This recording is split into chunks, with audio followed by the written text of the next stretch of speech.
안녕하세요. 노무법인 예성의 김순주 노무사입니다. 사대보험 관련 실무에 대한 내용으로 앞으로 꾸준히 찾아뵙고자 하는데요. 이 사대보험 업무가 어떻게 보면 집안일이랑 참 비슷한 것 같아요.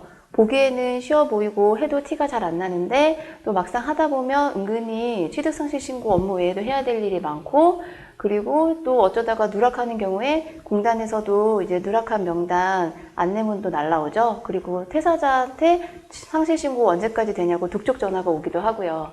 게다가 고용보험 지연신고 및 그리고 수정신고인 경우에는 과태료 부과까지 있지 않습니까? 네, 이렇게 쉬워 보이면서도 은근히 복잡한 사대 업무 관련해서 앞으로 제가 테마를 정해서 설명을 드리고자 하는데요.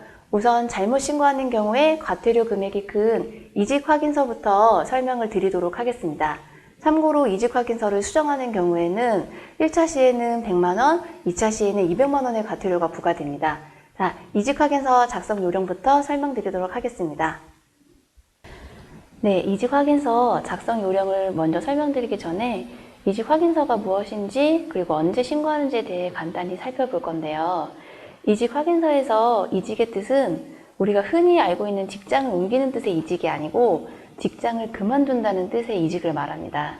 그 고용보험상 이직이 정의가 되어 있는데 피보험자와 사업주 사이의 고용관계가 끝나게 되는 것이라고 정의가 되어 있어요.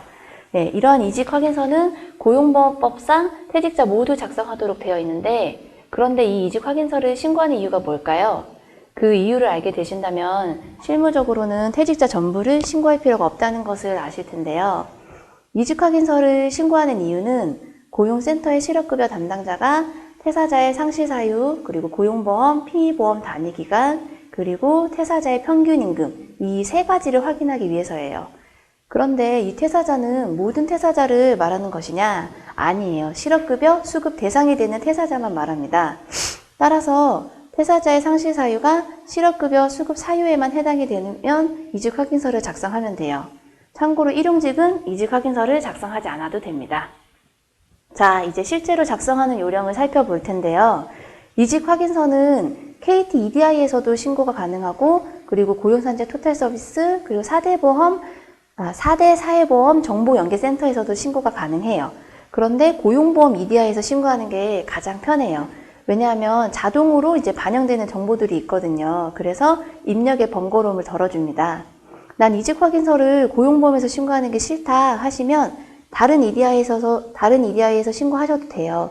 그런데 이제 제가 고용보험 EDI를 기준으로 설명을 드릴 텐데, 이걸 설명을 듣는다 하더라도 어차피 이직확인서에 기재해야 되는 내용은 동일하니까 이걸 참고하시면 됩니다. 그럼 이제 작성 방법을 하나씩 설명을 드리면, 이직확인서는 이제 사업장 정보, 이 사업장 정보는 로그인하면 자동으로 뜨는 정보니까 신경 쓰실 필요가 없고, 그리고 이 이직자 정보에는 이제 휴대전화 번호만 제외하고 나머지는 자동으로 나와요. 그래서 이 휴대전화 번호는 퇴사자의 휴대전화 번호를 기재를 하면 되는데, 만일 퇴사자의 휴대전화 번호를 모르면 대신 그냥 회사 전화번호를 해도 무방합니다. 그리고 이제 넘어가면 이 피보험 단위기간 산정 대상 기간이라고 나와요. 이 피보험 단위기간이라는 거는 고용보험 가입 일수를 말하는데, 실업급여를 수급하기 위해서는 상실사유 요건 외에도 퇴직일 이전 18개월 동안 이 피보험 단위기간이 180일 이상이 되어야 돼요. 아까 퇴사자의 상실사유가 실업급여 수급사유에 해당하는 경우에만 이직확인서를 작성하면 된다고 말씀드렸잖아요.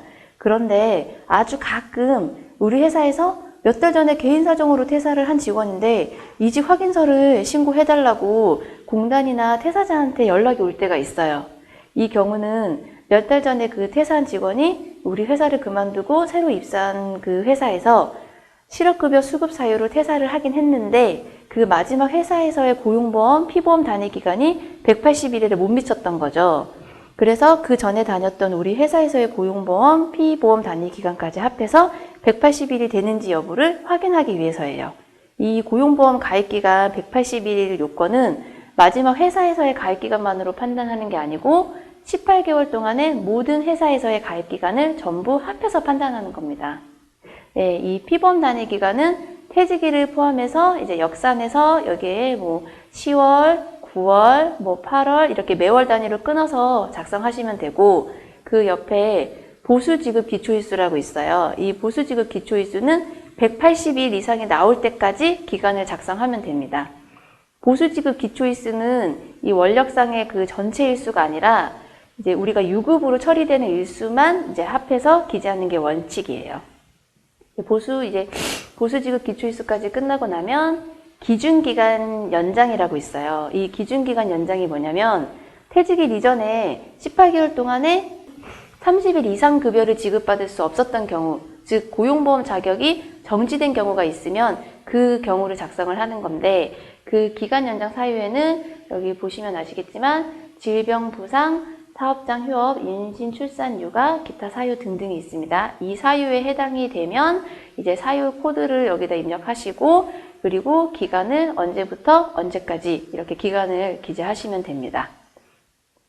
그 다음에 이제 평균임금 산정 내역을 이제 기재를 하셔야 되는데, 평균임금 산정 내역은 왜 필요하냐면, 이제 고용센터에서 퇴사자가 실업급여를 신청하러 오면 실업급여 담당자가 우리가 신고한 퇴사자의 이직 확인서에 기재되어 있는 그 피보험 단위 기간과 상실 사유를 보고, 아, 이 사람은 실업급여를 받을 수 있는 사람이구나, 아니면 아, 이 사람은 실업급여를 받을 수 없는 사람이구나를 판단하게 되는데, 이 실업급여 수급 대상자에 해당이 되면 1일 실업급여 금액이 이 퇴사자의 평균임금을 가지고 계산을 하는데요. 이 평균임금을 산정하기 위해서는 이 지금 우리가 이렇게 기재해야 되는 내용들이 필요한 거예요. 이 평균임금을 산정하기 위해서는 상실일 전 3개월간 지급받은 급여와 그리고 1년 동안 지급받은 상여금과 연차수당이 필요합니다. 우리가 이 금액을 신고를 하게 되면 고용센터 담당자가 우리가 신고한 금액을 기초로 평균임금을 산정해서 해당 퇴사자의 실업급여액을 정하게 돼요. 자, 그럼 평균임금 산정 내역을 보면 임금 계산 기간에는 이제 상실일 직전 3개월간의 기간을 이제 10월, 만약 10월에 퇴사했다, 10월 중에 퇴사했다, 그러면 10월, 9월, 8월, 7월 중에 이제 90일이 되는 그 기간까지 이렇게 끊어서 신고를 하시면 되고, 이게 이제 3개월인데 왜 칸이 4칸이냐면 월 중에 퇴사하는 경우에 이 월 중에 여기 이렇게 각각 끊어서 들어가게 돼요. 그래서 칸이 4칸이고요.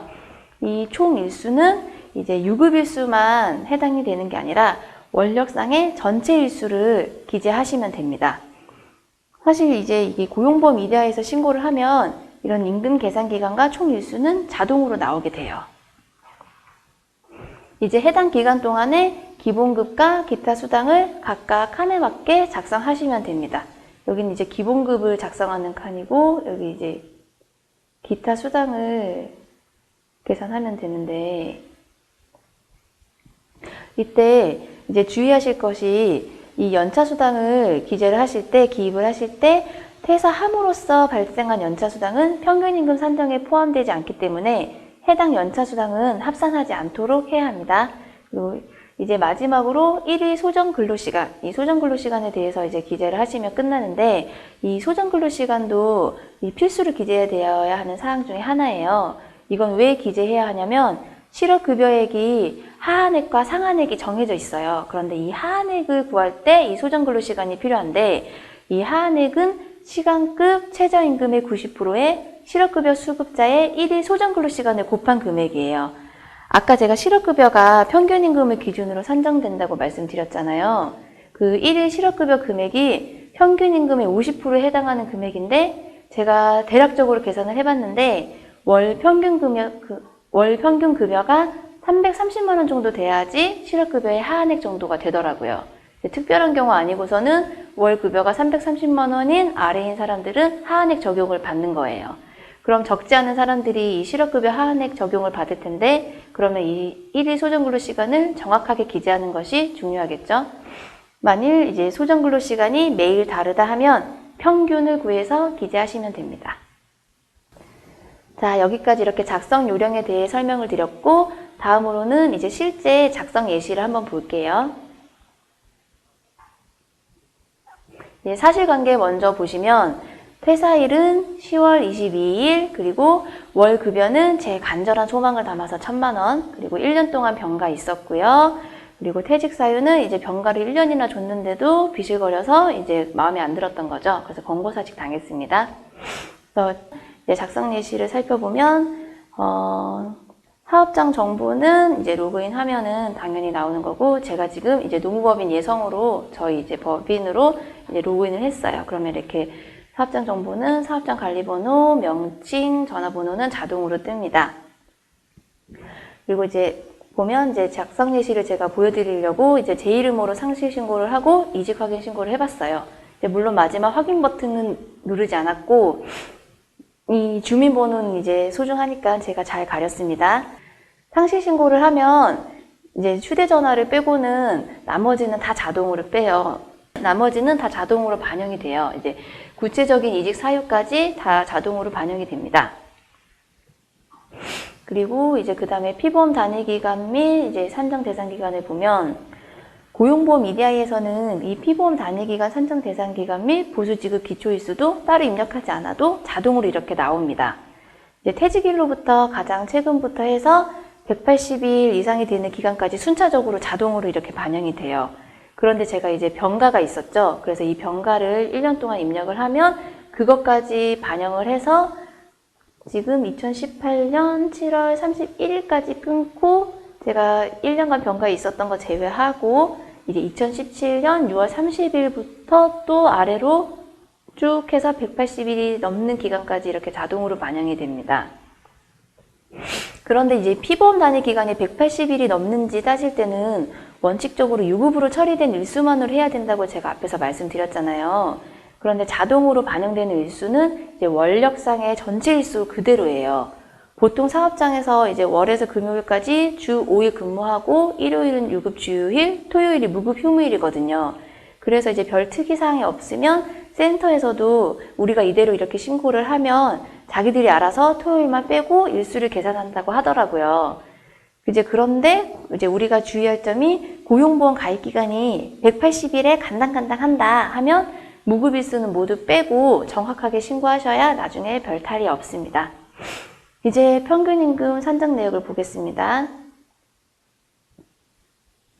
평균임금 산정 내역을 보면 10월분 급여는 이제 22일치만큼 일할 계산해서 지급한 금액이니까 이제 지급한 실제 금액대로 이제 계산을 하시면 돼요. 그대로 반영을 하면 되고, 9월, 8월도 마찬가지로 전체 이제 지급한 금액을 입력을 하시면 됩니다. 그런데 이제 7월에는 이제 9일분에 대해서만, 이제 3개월이 되려면 9일분만 일할 계산을 하면 되니까 실제로 지급한 금액에서 9일치만 일할 계산해서 여기다 입력을 해 놓으시면 됩니다. 1,000만 원에 이제 9일분은 이 금액이라서 제가 이렇게 입력을 해 놓은 거고요.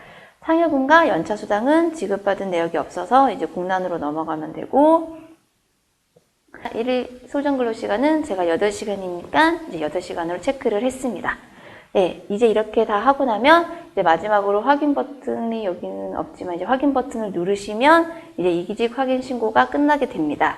네, 이렇게 해서 이직 확인 신고를 작성하는 방법을 알아봤는데, 이 파일은 저희 예성 아카데미 카페 예성과 인사합시다 카페에 이제 올려져 있거든요.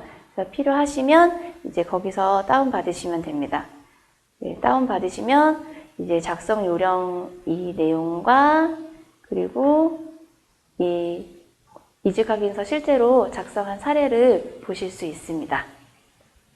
네, 이번 시간에는 이직 확인서 작성 요령에 대해서 설명을 드렸는데요. 도움이 되셨는지 모르겠습니다. 네, 다음 시간에는 더 유익한 내용으로 찾아뵙도록 하겠습니다. 네, 감사합니다.